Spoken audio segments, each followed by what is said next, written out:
अस्सलाम वालेकुम viewers, you watching कलम कैमरा स्पेशल और मेरे साथ इस वक्त मौजूद हैं senior journalist, columnist, anchor person. बहुत सारी जो पॉलिटिकल डेवलपमेंट्स हो रही होती हैं उन पर बड़ी गहरी निगाह, हम बड़ी गाइडेंस लेते हैं सर से। अवैस तौहीद साहब ने हमें ज्वाइन किया, बहुत शुक्रिया सर आपका आपके वक्त के लिए। और सर जैसे कि आप जानते हैं मैं काफ़ी दिनों से आपके साथ राब्ते में थी, मुख्तलिफ इशूज़ पे आपसे गाइडेंस भी ले रही थी, लेकिन आज when I get to talk to you Kalam camera के प्लेटफॉर्म से, तो एक बड़ा ही अफसोसनाक इंसिडेंट अभी रिसेंटली हुआ है और हम देख रहे हैं कि सारी न्यूज़ कवरेज सब कुछ उसी के ऊपर फोकस्ड है। तो मैं भी चाहती हूँ कि थोड़ा सा हम उसी पर आज फोकस करें। और सबसे पहले तो जैसे कि हमने पहले प्रोग्राम से पहले भी डिस्कस किया कि थोड़ा सा विक्टिम की इस वक्त क्या प्लाइट है, उसको अगर उस पर अगर हम शुरू करें बात करना और उसको अंडरस्टैंड करने की कोशिश करें, क्योंकि एक सवाल सोशल मीडिया पे कम से कम मैं बहुत देख रही हूँ आगे पीछे कि विक्टिम क्यों रिलक्टेंट है, वो आगे क्यों नहीं आना चाहती। तो सर इसको कैसे हम एक्सप्लेन कर सकते हैं?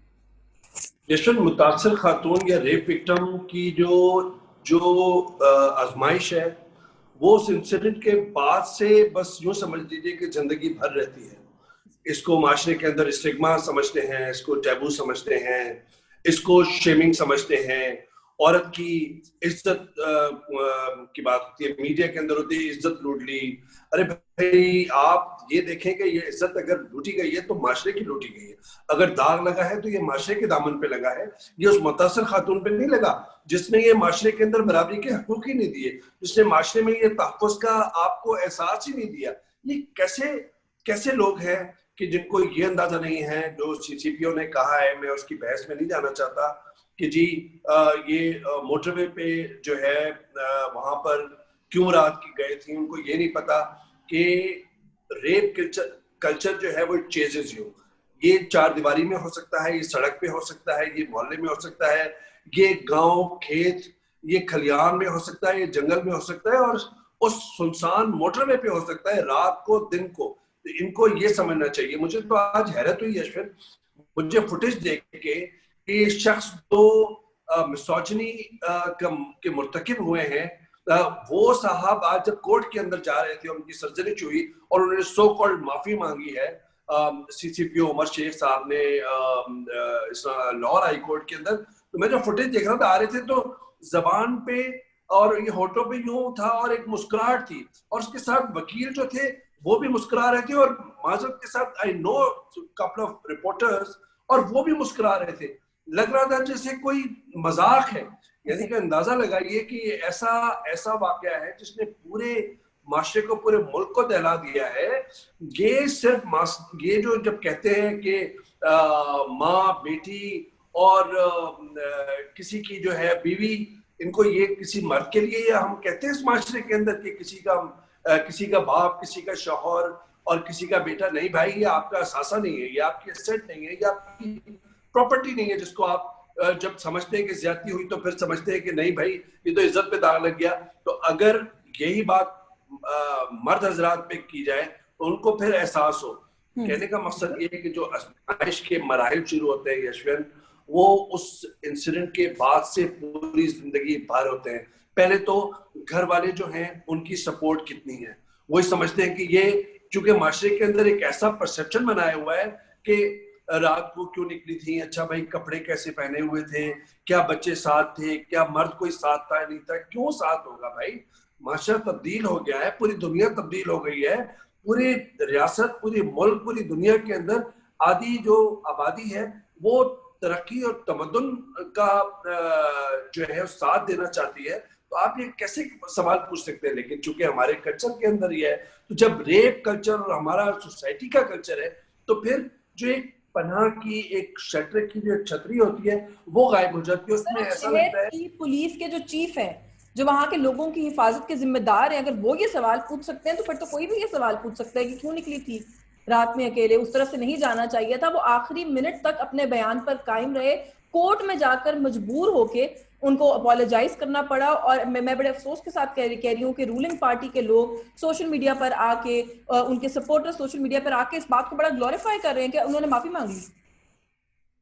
नहीं, देखिए बात ये माफी से तो नहीं है, ये तो एक एहसास की बात है कि आपको, देखिए सेंसिटाइज नहीं है ना, माशरा सेंसिटाइज नहीं है। आपके आपके इनके माहौल के अंदर वो जो है हसासियत का अंदाजा नहीं है। मैं आपको जो किस्सा जो मैं बताना चाह रहा था नाज़रीन को भी आपके तवज्जो से, कि अंदाजा लगाइए कि वो घर के अंदर पहले उसको मज़ाहमत का सामना, फिर ये देखना कि अगर घर के किसी फर्द ने किया है, जानने वाले ने किया है, बिरादरी में से है, मोहल्ले पड़ोस में से है, तो फिर उसको छुपाना कैसे? अरे भाई छुपाना कैसे? जस्टिस क्यों नहीं मिल रहा? घर वाले बड़े कहते हैं नहीं नहीं भाई, ये तो इज्जत को कोई आंच आ गई और आप ये करेंगे तो क्या बदनाम हो जाएगा पूरा माशरा। भाई माशरा इससे बदनाम होता है या इस सूरत से बदनाम होता है कि जो उसने ज्यादती की है उस माशरे के फर्द ने। फिर आप देख लीजिए जिरगे में, देहात पड़ोस में, उसमें गांव में चले जाएं तो वहां पर आपको यही एहसास होता है कि वहां पे जिरगा या ट्राइबल एल्डर्स जो है वो डिसाइड करते हैं कि भाई क्या करना चाहिए। बहुत सारों के अंदर अगर क्लोज निट सोसाइटी है तो फिर जबरदस्ती शादी करा देते हैं उस शख्स से। फिर उसके बाद जो है एक तरह से उस वो जो खातून है जो मुतासिर है, रेप विक्टिम है, वो एक सोशल आउटकास्ट महसूस करने लगती है। तो एक ट्रॉमा है। तो हमारे यहाँ जब ये वाकया होता है उसके बाद ना काउंसलिंग है। अच्छा काउंसलिंग नहीं होती तो जो पहले जब रिपोर्ट दर्ज कराते हैं तो रिपोर्ट दर्ज कराते हैं तो उसके अंदर बयान जिस तरह लिख रहा होता है, वो जब सवाल पूछ रहा होता है तो वो एक आजमाइश का मरहला होता है। किस किस तरह के सवाल पूछ रहा होता है, क्या पहने हुई थी, मुल्जिमान जो हैं उनको आपने मज़ाहमत की नहीं या नहीं की, आपके नाखून बड़े थे नहीं बड़े थे, जिस्म पे उनके निशान पड़े होंगे नहीं पड़े होंगे, आपने कपड़े किस तरह पहने हुए थे, क्या आप फिर उसके किरदार पे बात कर रहे होते हैं बहुत सारे केसेस के अंदर कि माजी में उसका किरदार क्या रहा हुआ है। तो एक आजमाइश का सिलसिला शुरू होता है। फिर प्रोसिक्यूटर आता है, अगर वो खातून अपने जस्टिस के लिए फैसला करे कि मुझे इंसाफ चाहिए, नहीं मुझे लड़ना है, एनजीओ आ गए, एक्टिविस्ट उनके साथ आ गए, तो जो प्रोसिक्यूटर है वो भी एक आम वकील होता है। जो आपने देखा कि उमर शेख साहब के साथ वकला जो है चेहरे पे मुस्कुराहट थी जैसे कोई बहुत बड़ा कोई तमाशा हो रहा है, वो उनको हसासियत का नहीं पता होता, तो वो क्या रिपोर्ट लिखेंगे, क्या केस बनाएंगे।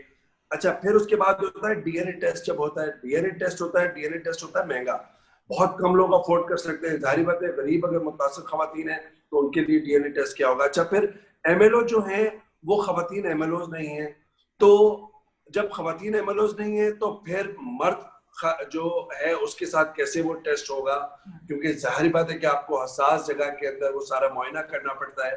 फिर एमएलओ जो होता है वो 6-6 महीने के लिए होता है, केस इतनी तवालत पकड़ लेता है, उसके बाद फिर एमएलओ की तलाश होती है। जब कोर्ट के अंदर स्टेटमेंट होता है, चालान बन गया, बहुत प्रेशर हमारा आपका मीडिया का हो गया, तो पुलिस वालों ने एक रिवायती अंदाज में मारा पीटा मुल्जिमान को, कन्फेशनल स्टेटमेंट लिया कच्चा पक्का, प्रॉपर तरीके से तफ्तीश नहीं की, हसासियत से तफ्तीश नहीं की, और उसके बाद उन्होंने चालान जमा कर दिया अपनी जबान के अंदर।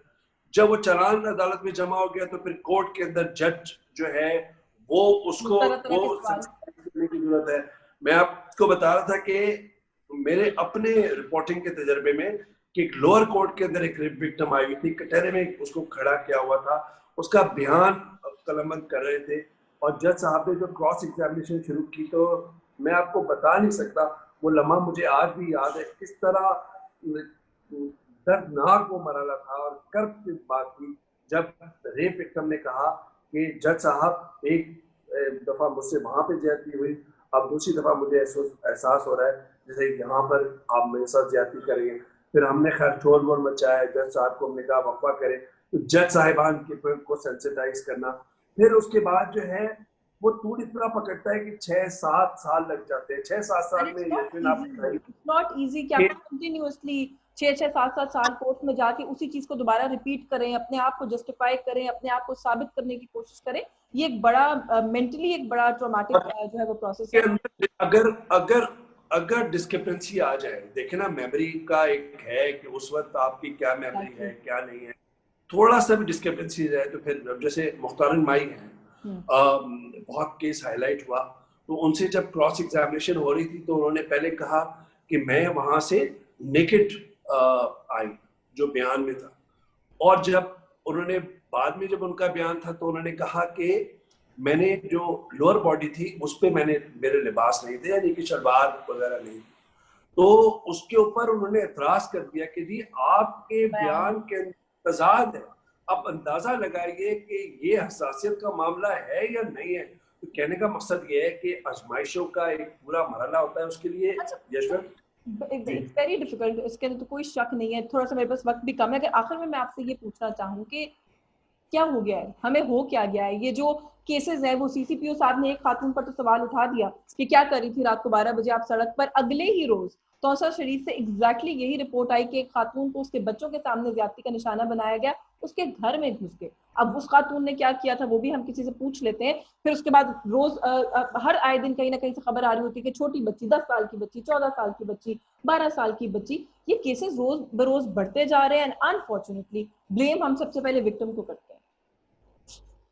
या बिल्कुल, ये तो देखे ना कि जब शेमिंग या विक्टिम ब्लेमिंग या विक्टिम के साथ इज्जत का जोड़ देना, और उसके बाद जो है केसेस का इतना बढ़ावा इस वजह से हो रहा है कि एक मेल शॉमिनिस्ट सोसाइटी के अंदर रह रहे हैं, एक पेट्रियार्कल सोसाइटी के अंदर रह रहे हैं, जहाँ पे एक मर्दों की हुक्मरानी है, उनकी जहनियत की हुक्मरानी है।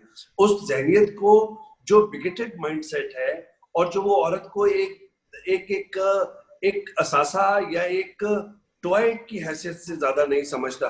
तो कहने का मकसद ये है कि रियासत के लिए भी बड़ा चैलेंज है, हमारे माशरे के लिए भी बड़ा चैलेंज है कि स्पीडी ट्रायल कैसे हो, ये जो आजमाइशों का सिलसिला है वो कैसे खत्म हो। उसके लिए मैं समझ रहा हूँ यशवंत कि आपके फोरम से दो तीन बातें हैं। देखिए, एक तो ये कि पुलिस फोर्स के अंदर खवातीन की ना होने के बराबर तादाद है, यानी कि 1% या 1% से कम है। तो खवातीन की तादाद ज्यादा होनी चाहिए। जब निस्फ आबादी मुल्क की खवातीन पर है, मजालिम खवातीन के खिलाफ हो रहे हैं, तो उनका तदारुक आप उन मर्द हजरात से करेंगे जो जिनको हसासियत नहीं है, जिनके लिए पूरी ट्रेनिंग कोर्स चाहिए, तो एक इनके लिए भी तरबियत चाहिए। फिर उसके बाद जो लेडी एमएलओज हैं उनकी भर्ती होनी चाहिए।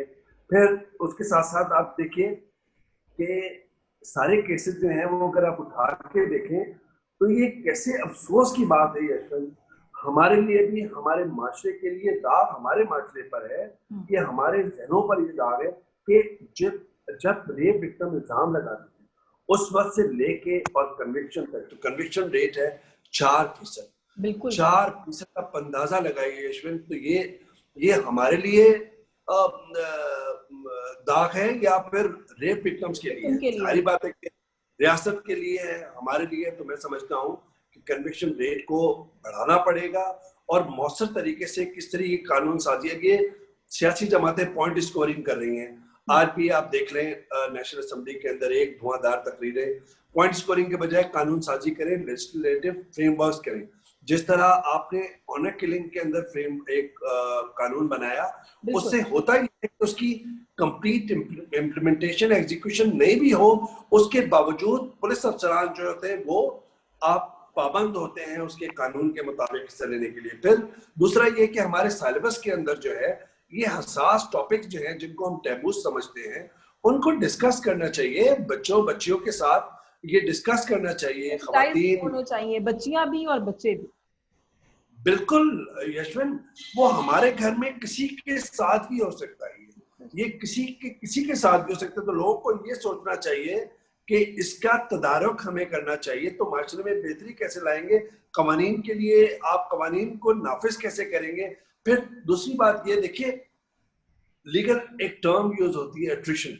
एट्रिशन का मतलब ये है कि हर सतह पर कलेप्स होता है। ये जो रेप केस होता है, जब जब खातून अपने इंसाफ के लिए लड़ रही होती है, तो वो अगर वही देख लें हमारे पॉलिसी मेकर्स, तो उसकी बेहतरी के लिए क्या क्या हो सकता है। तो इसका मतलब है प्रोसिक्यूशन, शवाहिद इकट्ठा करना, फिर उसके बाद सेंसिटाइज करना, तरबियत फराहम करना पुलिस फोर्स में, खवातीन को ज्यादा से ज्यादा उनकी रिक्रूटमेंट करना, फिर खवातीन पुलिस स्टेशन होने चाहिए। अभी मैं आपको बताऊं, मुझसे बहुत सारे लोगों को नहीं पता कि जेंडर बेस्ड वायलेंस के लिए एक कोर्ट मौजूद है लाहौर के। तो इस तरह के केसेस माजी में सुप्रीम कोर्ट के मौजिज जजेस साहिबान ने कहा था कि आप जो है इस तरह की अदालतें हर जगह पे बनाएं। हर जगह मैं ये कहने लगी थी कि वो और और ये केसेस वहां पे जाएं और विमेन पुलिस स्टेशन के अंदर जाएं। आपको याद होगा दिल्ली के अंदर बड़ा शोर मचा, पूरी दुनिया के अंदर शोर मचा गैंगरेप केस में जो एक बस के अंदर हुई थी, फिल्म भी बनी, नेटफ्लिक्स पे सीजन भी उसका है। उसके अंदर फर्क क्या था? वादे फर्क ये था कि एक उसकी तफ्तीश की जो हेड थी वो कर रही थी एक खातून सीनियर पुलिस ऑफिसर। तो सीनियर खातून पुलिस ऑफिसर्स को तफ्तीश उनके जिम्मे लगानी चाहिए ताकि इंसाफ मिले और उनको हसासियत, उनको पता है रेप विक्टिम की। तो मैं समझता हूँ तय दर तय जो है हमें इसको ओवरकम करने की जरूरत है और इसकी इम्प्लीमेंट। बिल्कुल सर, वक्त हो गया, जरूर इस पर मजीद भी दोबारा बात करेंगे। लाइक यू सेड कि अभी हमें डीप रूटेड रिफॉर्म्स करने की जरूरत है। जब भी कोई इस तरह का केस होता है हम सब मिलकर ये कहते हैं कि हम इसको टेस्ट केस बनाएंगे आने वाले दिनों के लिए, लेकिन अनफॉर्चुनेटली हम भूल जाते हैं, हमारी जो मेमोरीज है बहुत शॉर्ट लिव्ड है। एंड आई होप कि इस विक्टिम को भी इंसाफ मिले और इसके बाद मेमोरी शॉर्ट लिव्ड ना हो, हम आगे बढ़े। बहुत शुक्रिया आपका, thank you so much for your time. Viewers, Awais Tauheed साहब से आपने गुफ्तगू सुनी। कलम कैमरा स्पेशल से यही कुछ उसमें जमात को इजाजत दीजिए। अल्लाह।